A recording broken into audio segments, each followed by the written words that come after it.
This is the business news of Georgia and the world in English on TV3. I am Nugzaru. How do you do? Today, President-elect of Georgia, Giorgi Margvelashvili, is scheduled to take the oath of office and embark on officially carrying out the obligations of the president of the country. According to the affirmation of the authorities, today's inauguration will be neither pompous nor connected with massive budgetary expenses.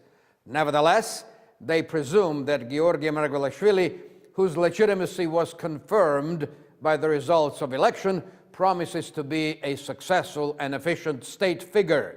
However, evil tongues do not fail to quote the words of the now defunct American President Richard Nixon, who, it is said, made an effort to prove his thrift by saying that his wife wore cloth coat instead of fur coat.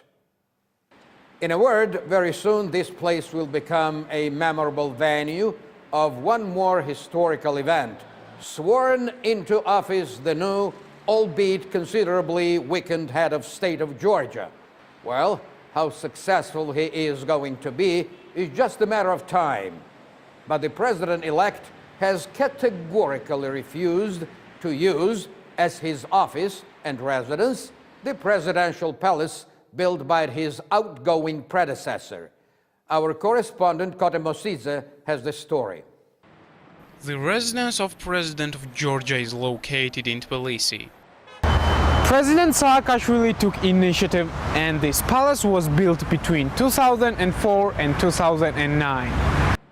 The author of the project is Giorgi Batiashvili, but building of this palace was finished by the Italian architect Michele De Lucchi.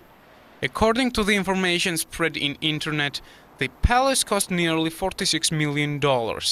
It is also noteworthy that the new president Giorgi Margvelashvili has refused to move into the above-mentioned residence as a president of Georgia. From the point of view of architectural and ethical concepts, it will be acceptable if the building continues to function as a presidential residence. However, if it is decided that the president doesn't want to move to the palace, the only alternative is to dispose Georgian house there. From the very beginning, it was conceived to be a Georgian house. It should accumulate all ethical values which tell the rest of the world that our nation has participated in the shaping of European culture. There we should present the notion that our country was the forerunner of the ideology of Renaissance. The man in panther skin is the material evidence of this concept. We should publicize that fact. Setting up of a Georgian house will become an important event, as founding of Tbilisi University and public library has been. I am saying this as the author of the project. I'm not entitled to decide whether the president should move to the residence or not. If the president moves there, the building will function as it functioned previously. However, if they want to find a new function for it, there is only one alternate assignment. It should house a Georgian house. I have designed that building myself, and I assure you that remaking the president's residence into a Georgian house is the easiest thing. As for additional expenses, national values shouldn't be measured by financial approach. Now let's see what people think about it. Yes, I think the president should move to the palace. My answer is no. That palace could be used for a university. Mr. President should not move to the palace because it's too big for the presidential residence. This palace should be used for other governmental organization. No, the president should not move to the palace. We have indeed gotten skilled in doing ceremonies, including the presidential ones. What matters now is to let the people of this country feel that change is truly working on our progress and well-being. At Georgian Parliament, members of oppositional national movement Sergo Ratiani and Nugzar Tsiklauri harshly criticized the content of Giorgi Margvelashvili's interview with a Russian television channel. In the words of the minority legislators, Margvelashvili's statements were aimed at creating uncomfortable atmosphere for Russian occupational policy. Giavolsky, the member of majority and chairman of interim parliamentary commission for Georgia's territorial restoration, retorted the comments of the members of a national movement. Volsky argued that if it were not for the change of the country's powers that be, the Georgian-Russian relations would have been in a deadly impasse. The Georgian government is presuming to incur new debt. According to the draft budget submitted to the parliament by the end of 2014, the country will have over 700 million lari of foreign debt and about 400 million lari of domestic debt additionally. Nobody argues the fact of the country's running into debts. The point of discontent of the opposition is the reason for incurring the state debt. The parliamentary minority insists that the country was impelled to borrow money due to the budgetary deficit of 1 million lari, whereas the Parliamentary Committee for Sector Economy informed the journalists that the government intended to run into debt with the aim of servicing the credits exercised during previous years. We need to contract a domestic debt in order to offset credit and debit. Part of the domestic debt will serve country's foreign debts. One of the issues on which the money will be spent is infrastructural projects. David Narmania, Minister of Regional Development and Infrastructure, says that 2/3 of infrastructural projects will be financed by the credits borrowed from 5 different organizations. Minister of Finance sees no problem in the increase of state debt. Nodar Khadouri insists that incurring foreign debts for financing infrastructural projects is a general practice. At the same time, Khadouri points out that next year, for the first time, Georgia will proceed to service Georgia's state debt. This year we are incurring institutional debts. Our creditors are European Bank of Reconstruction and Development, Asian Development Bank, World Bank. We will use these finances for developing our infrastructure. This will be special purpose credits. Expert Sheshelidze links the need for contracting the debts to the government policy. By the end of 2014, the volume of the state of debt will exceed the GNP by 30%. In toto, in 2014, the country's foreign and domestic debt will amount to 10 billion lari. European Bank of Reconstruction and Development cut down the forecast for Georgia's economic growth in 2014 from 3% to 2%. The regional economic prospects published by the Euro Bank reports the decrease of the growth of GNP from 5% to 4%. At the same time, the report cites 0% of inflation level. The research of Euro Bank reads that reduced expenses on the part of the government as well as restrained activity of private investors in the building and industrial sectors were conducive to the recession. Agriculture and trade revived after Russia permitted Georgian products to enter its market. Presumably in 2014, Georgian economy will pick up speed since after the presidential elections, political uncertainty will be eliminated and trade relations with Russia will improve. It should be noted that pessimistic assessments of international experts refer to the whole of Eastern European and Caucasian regions. As per Euro Bank's evaluation, instead of 3%, the region's economy will grow by 1%. Accordingly, Ukraine and Belarus have the lowest index, 0.5%, and then come Georgia with 2%.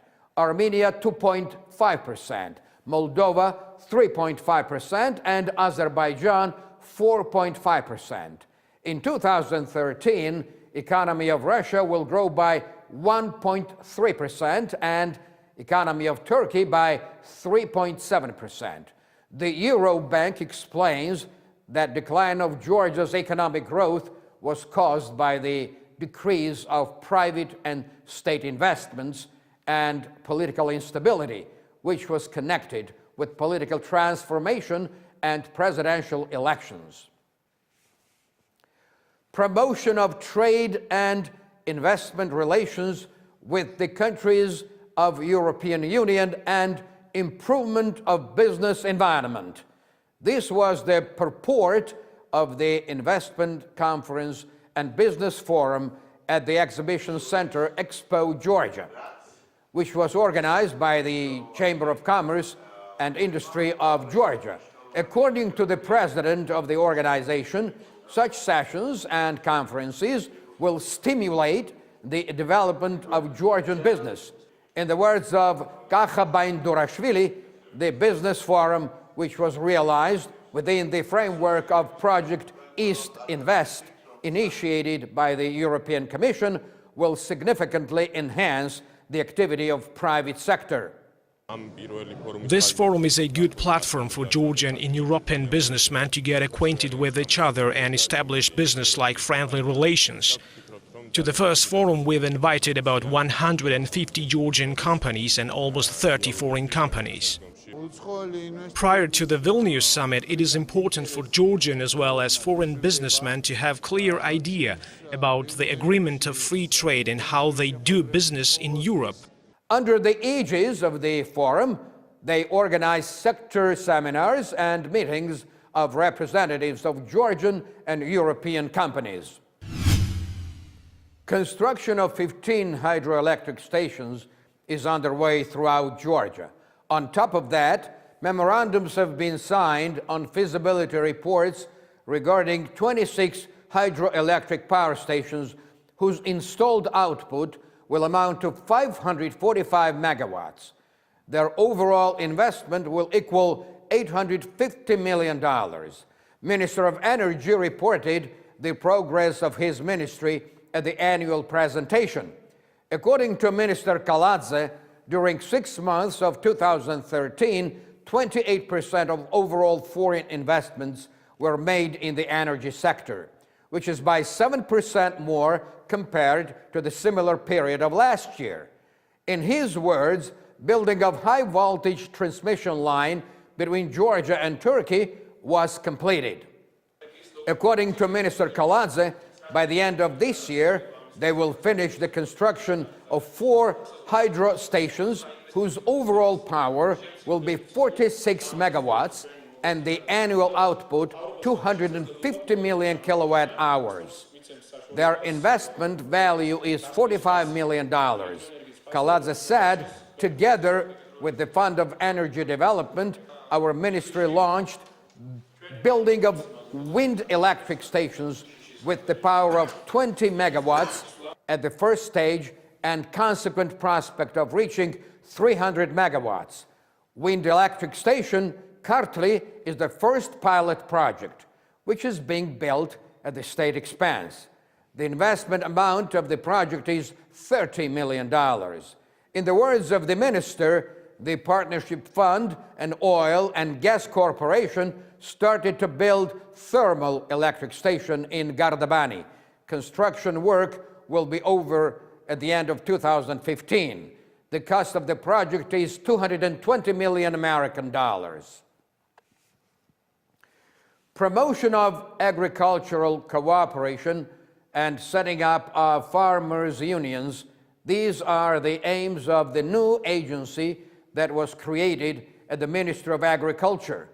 The agency will deal with the issues of granting statuses to the cooperatives, their termination, monitoring, and fulfillment of state programs. At the Ministry of Agriculture, they believe that the expenses of the farmers who have joined the cooperatives will be trimmed down. On the basis of amendments to the Internal Revenue Code, the property included in the cooperative will be exempt from property levy till January the 1st, 2017, and the income received from agricultural activity will be freed from profit tax. The representative of the European Union in Georgia in the sphere of agriculture also stressed the importance of establishing cooperatives. Meanwhile, at the Farmers Association, they say that various entrepreneurs already show interest in the initiative of Agricultural Ministry. Cooperatives in the highlands must have at least 3 members, in other regions 5 members. The agency will begin granting statuses to cooperatives starting from December. Well, law is a law, but this might also mean a direct state control over the cooperative movement in Georgia, which in essence should be one of the clearest examples of free enterprise as such, speaking in general terms. At the yearly award ceremony of magazine Global Finance, Internet banking of the Georgian TBC Bank was nominated for the best payment system for public utilities. At the award ceremony that took place in New York, TBC Bank won the second nomination as well. It was named the Best Integrated Website. Along with TBC Bank, on the list of prize winners were the famous international banks such as Citibank, HSBC, Standard Chartered, Grantee Bank, Scotiabank, etc. According to the TBC Bank, for 14 years, Global Finance has been identifying the best providers of online banking services. 250 banks have participated in the award ceremony in New York. The Russian publication Politrus informs that Armenia hopes Georgia will show sensible view regarding the restoration of the Abkhazian Railway. Sensible view, huh? Politrus writes that this issue will be in the focus of talks between Armenia and Georgia's new administration. Nikolai Ryzhkov, chairman of Armenian-Russian Interparliamentary Commission, is saying, for 20 years, Armenia is under the transport blockage. During these years, he continues, we have been looking for the ways of communication. We think it is time to restore the Georgian Abkhazeti section of the railway, and it must be done by political means. According to the Politrus publication, restoration of the 80-kilometer-long railway section will be profitable for Georgia as well, because our country would export its products to Russia by means of cargo carriages, and increased number of tourists from the north would arrive in Georgia by train, which is significantly cheaper than air travel. No kidding. The publication is writing that the railway would contribute to Abkhazeti too, since it will create additional jobs. Quote, new working places are very important for the Abkhazeti population, since most of them go to the Krasnodar region looking for jobs.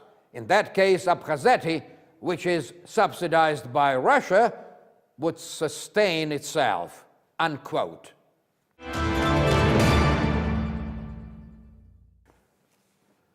According to the analytical research publication Göder's Home, as of 2010, real estate in Istanbul skyrocketed by 41%.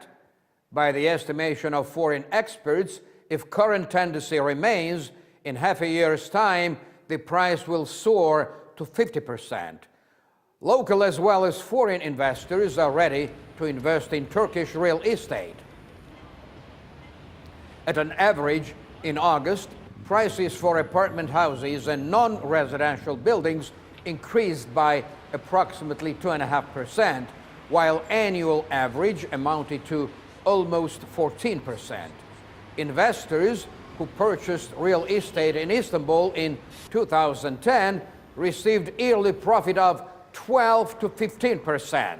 It is a rare real estate market with such high inflation rate, the experts say. It is noteworthy that the price of 1 square meter of residential space in Beşiktaş, the prestigious quarter of Istanbul, equals 5,000 euros. Wow. The Russian media informs that the Ukrainian Naftogaz stopped buying gas from the Russian Gazprom. The decision was taken by Ukrainian authorities. However, the concrete reason of this decision is unknown. Against the background of Naftogaz's refusal to continue buying of the Russian natural gas, price of Gazprom's shares on the Moscow Stock Exchange dropped by 1.6%. In October, the Ukraine received almost 236 million cubic meters of gas from Western Europe and a little over 3 billion cubic meters of gas from the East, for which, according to Gazprom, the Ukrainian Naftogaz has to pay $1,355 million. This is all we had for you this evening. Thank you for watching the business news of Georgia and the world in English on TV3. I am Nugzaru. I'll see you again next Sunday morning at 11 a.m. and later at 11 p.m. Cheers, and have a gorgeous weekend now.